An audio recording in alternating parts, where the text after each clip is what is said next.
Welcome to The Explainer. Let's just jump right into it. Today we're unpacking a really fascinating, honestly, kind of provocative paradox. The idea that winning trades actually lie to you. And to find the real truth, we have to look at your losing trades. We usually see winning as the ultimate validation, right? But in probability-based environments, your most profitable outcomes might literally be your most dangerous data points. Let's explore why that is. Think about how this totally shatters what we usually assume. A winning trade can break 4 completely different rules, be entered on pure impulse, have the totally wrong sizing, and it can still make money. And here's the scary part. When that happens, your brain doesn't register, wow, I got super lucky breaking my rules. It just says, hey, that worked. It completely disguises a glaring warning sign as a reward. Losing trades, though, they can't hide. They hit you right in the face with consequences. They force you to look in the mirror and demand real accounting. Honestly, a losing trade, when you actually review it, is the most accurate teacher you're ever going to find. So why on earth are our brains so easily tricked by a profitable mistake? Well, we've got to look at the psychological science behind reinforcement. Way back when, the famous psychologist B.F. Skinner established this principle called operant conditioning. And it basically says, behavior that is rewarded is repeated. But catch that critical distinction.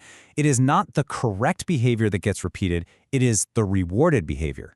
In a market that's just full of natural randomness, getting a reward doesn't actually mean you did the right thing. It just means, a specific outcome happened to follow your action on that one particular day. Let's look at how this plays out in real time, because this perfectly shows how a toxic habit sneaks into an otherwise solid strategy. Imagine this timeline. At minute 1, you break your own rule. You move your stop loss because you just don't want to take the hit. Then at minute 15, the market randomly fluctuates, and the trade actually recovers. By minute 30, you manage to close out at break even. Phew, right? You survived. But what did your brain actually learn? It definitely didn't learn stick to the stop loss. It learned, hey, moving the stop loss actually works sometimes.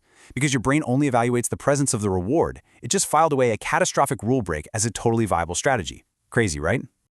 All right, so how do we rewire this psychological flaw? We need a complete paradigm shift. And honestly, the ancient Stoics had this figured out perfectly. The philosopher Epictetus laid it out plain and simple.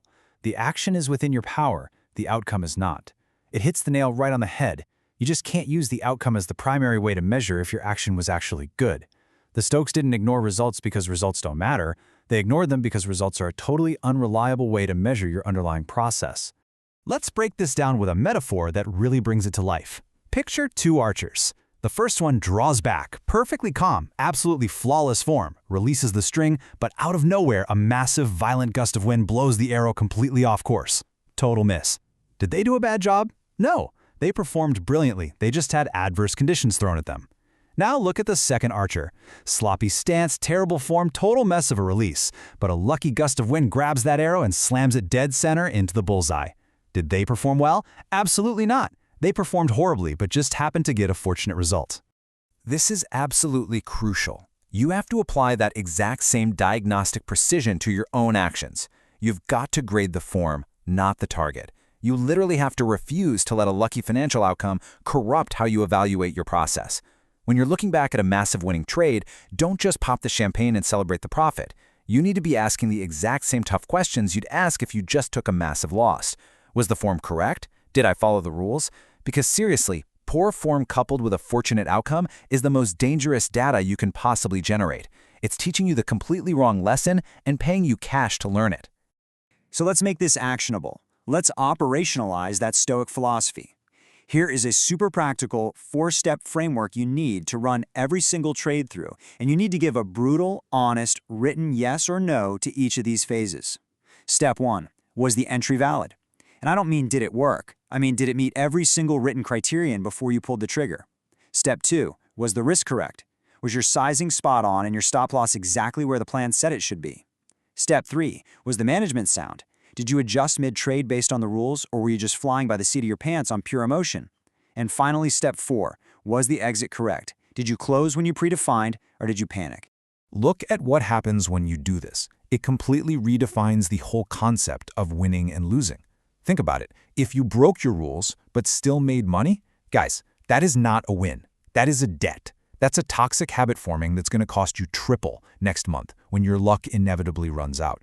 But flip that around. If you followed every single rule flawlessly and the market still handed you a loss, that is not a real loss. That is a deposit. You just made a solid deposit into your long-term statistical edge. And that brings us to a totally new way to measure your success. When the end of the week rolls around, don't sit there tallying up your win rate to see how much cash you made. Check your process adherence rate. If you scored a 4 out of 4 on those questions we just went over, that is a perfect trade. Even if it lost you money, a 4 out of 4 means your form held strong against the wind. That process perfect loss today, that's the literal foundation of your compounding edge for the next quarter. On the flip side, what if you score a 2 out of 4? Well, that's a failed trade. Period. Even if you made a massive profit and got a huge payout, a 2 out of 4 is a giant, flashing red warning sign that your habits are slipping. If you brush off a 2 out of 4 just because your account balance went up, you are literally training your brain to repeat a fundamental error. And a lot of folks just completely miss this because they're evaluating their performance on the wrong time horizon, focusing entirely on the immediate outcome.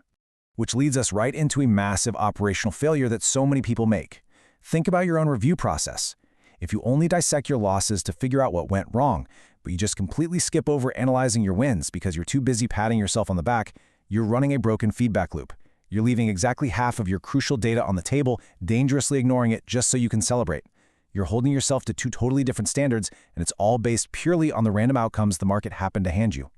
So I want to leave you with a challenge, a really stark audit of your own process. And be honest with yourself here. In the last month, how many of your winning trades did you sit down and review with the exact same rigor that you applied to your losing ones? If the answer is fewer, well, your feedback loop is broken. The biggest takeaway from this explainer is pretty simple. Celebrate nothing, review everything. Apply the exact same ruthless methodology to every single action you take. Because at the end of the day, the outcome, that's the market's business, but the form, your form, is entirely yours. So how are you grading it?